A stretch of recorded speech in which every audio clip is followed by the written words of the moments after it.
आप जो कथा सुनने जा रहे हैं, यह कथा है जगाई और मधाई नाम के दो डाकुओं की।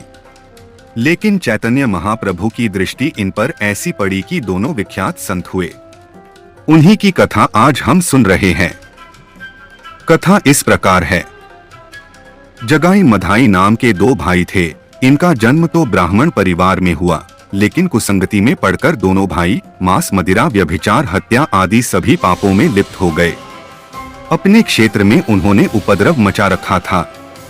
चैतन्य महाप्रभु ने जब संकीर्तन आंदोलन शुरू किया तो अपने चेलों से घर घर जाकर हरिनाम संकीर्तन का प्रचार करने को कहा।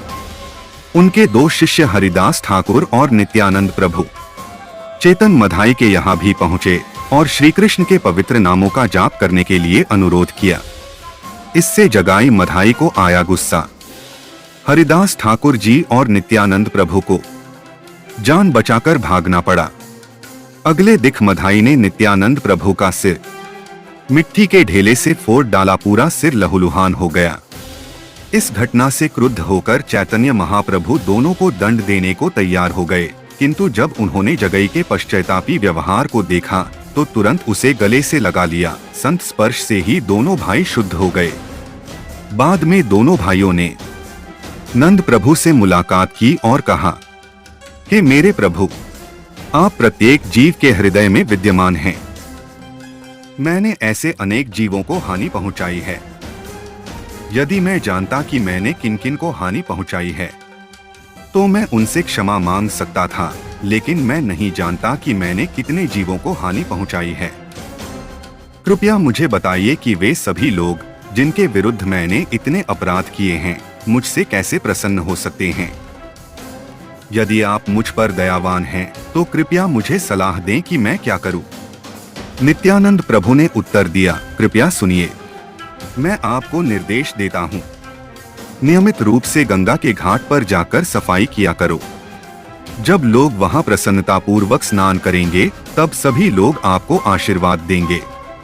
यदि आप सभी पापों का नाश करने वाली गंगा देवी की सेवा करते हैं तो इस सेवा से बढ़कर आपके लिए और क्या सौभाग्य हो सकता है। आपको भी सभी को बड़ी विनम्रता से प्रणाम करना चाहिए। यदि आप ऐसा करेंगे तो सभी लोग आपके अपराधों को क्षमा कर देंगे। यह सलाह पाकर मधाई ने नित्यानंद प्रभु की कई बार परिक्रमा की और फिर वहां से चले गए।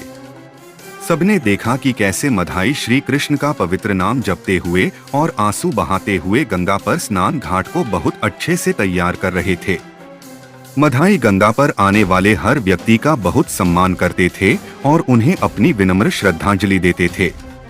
वे क्षमा मांगते हुए कहते थे, मैंने जाने अनजाने में आपके प्रति कई अपराध किए हैं। कृपया मेरे सभी अपराधों को क्षमा करें और मुझे आशीर्वाद दें। मधाई के आंसू देखकर सभी रो पड़ते और भगवान गोविंद को याद करते। मधाई ने वहां कठोर तपस्या शुरू की और ब्रह्मचारी के रूप में प्रसिद्ध हो गए।